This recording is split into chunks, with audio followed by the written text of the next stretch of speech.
La semaine de la défense sacrée en Iran, une journée pour rendre hommage aux soldats iraniens lors du déclenchement de la guerre contre l'Irak il y a 40 ans.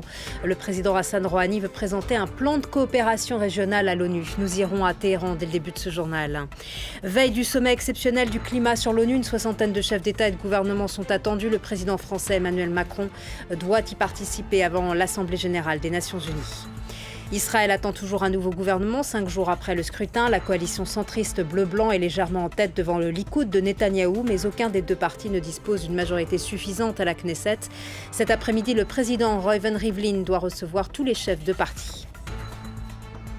Bienvenue à vous tous et merci d'être avec nous. L'Iran a dénoncé ce dimanche la présence de forces américaines dans le Golfe. À l'ouverture ce matin d'un défilé militaire à Téhéran, le président Hassan Rouhani a annoncé vouloir présenter à l'ONU un plan de coopération de sécurité régionale après l'attaque contre des raffineries en Arabie Saoudite. L'Iran dément et exige un allègement des sanctions américaines comme préalable à toute discussion.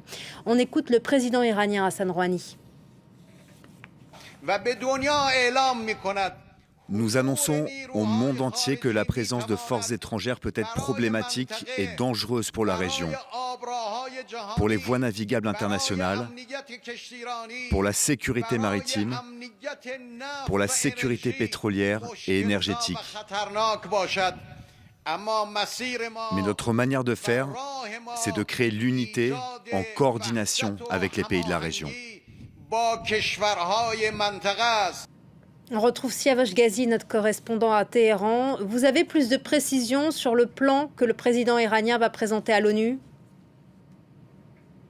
Alors, le président Rouhani n'a pas donné plus de précisions sur ce plan qu'il va présenter dans 3 jours à l'Assemblée générale des Nations unies. Mais son discours avait 2 messages parallèles. Tout d'abord, il a demandé donc le départ des forces étrangères et en particulier américaines de la région, en affirmant que la présence américaine dans toute la région, en Afghanistan, en Irak ou dans le Golfe Persique était source de tensions et de malheur pour les pays de la région et pour les peuples de la région.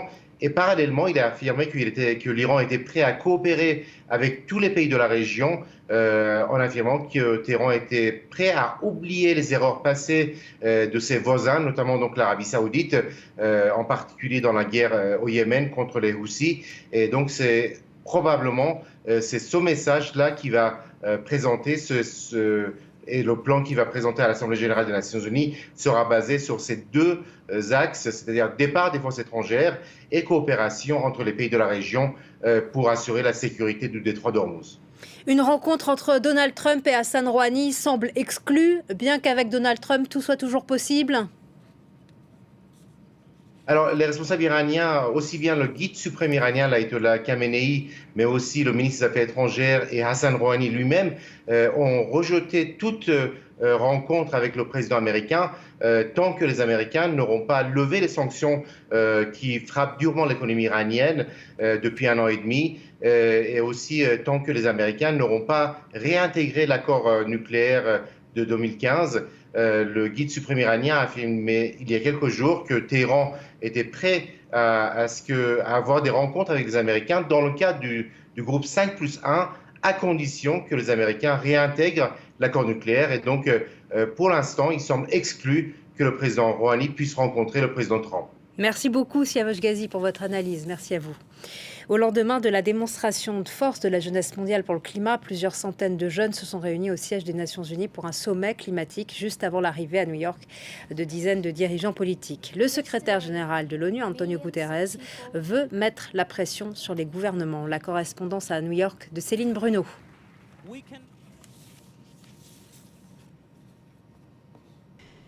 Il y a urgence, nous sommes en train de perdre la course. Ces propos assez pessimistes, eh bien, ce sont ceux d'Antonio Guterres, le secrétaire général de l'ONU, qui recevra demain chefs d'État et de gouvernement pour un sommet spécial climat.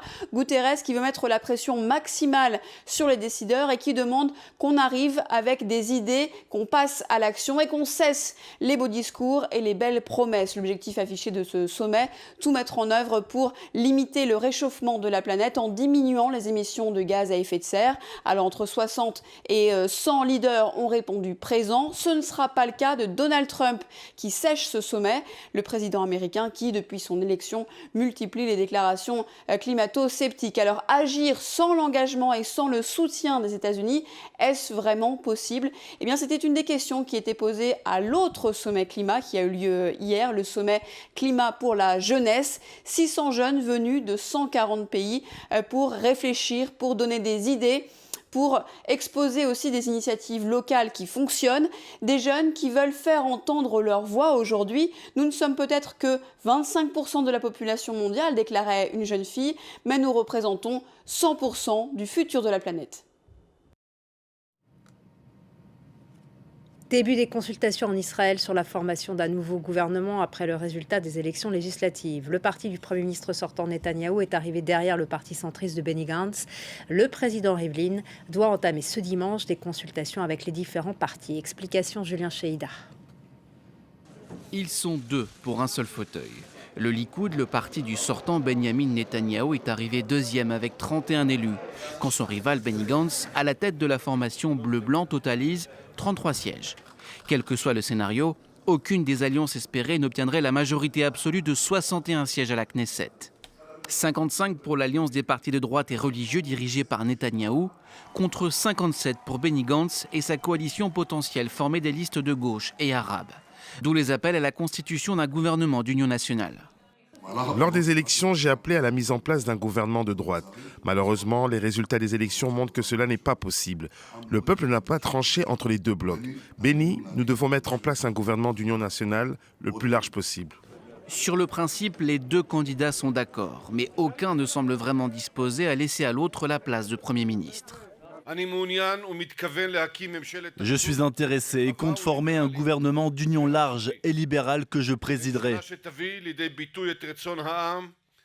Un gouvernement qui exprimera la volonté du peuple et nos promesses fondamentales envers le public. Nous allons écouter attentivement tout le monde, mais nous ne céderons à aucun diktat. Lors des élections d'avril dernier, le président Rivlin avait confié à Benyamin Netanyahou la tâche de former un gouvernement. Mais il avait échoué en raison du refus d'Avigdor Lieberman de soutenir à nouveau le Premier ministre.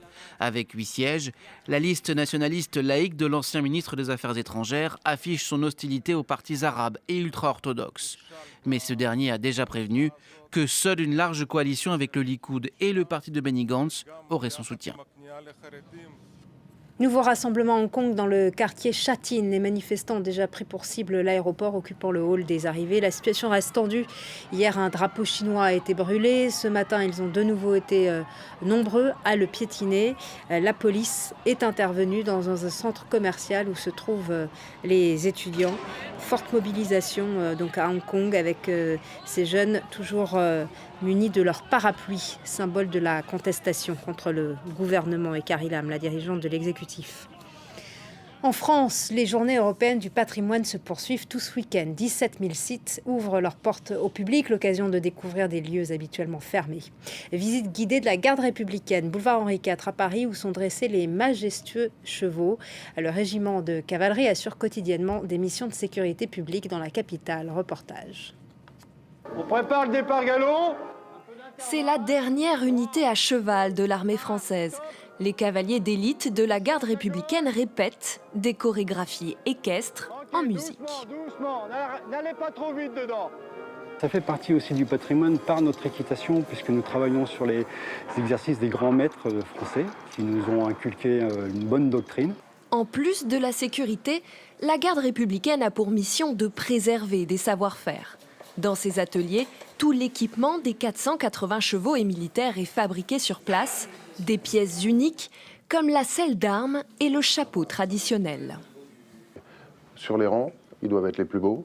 On travaille pour l'État, on fait de la représentation, donc on s'applique à faire ce travail avec passion. L'année dernière, lors des Journées du patrimoine, plusieurs milliers de personnes sont venues rencontrer la garde républicaine. Et c'est la fin de ce journal. Merci à vous tous de votre attention. L'information continue sur France 24 en français, en anglais, en arabe et en espagnol. Merci à vous.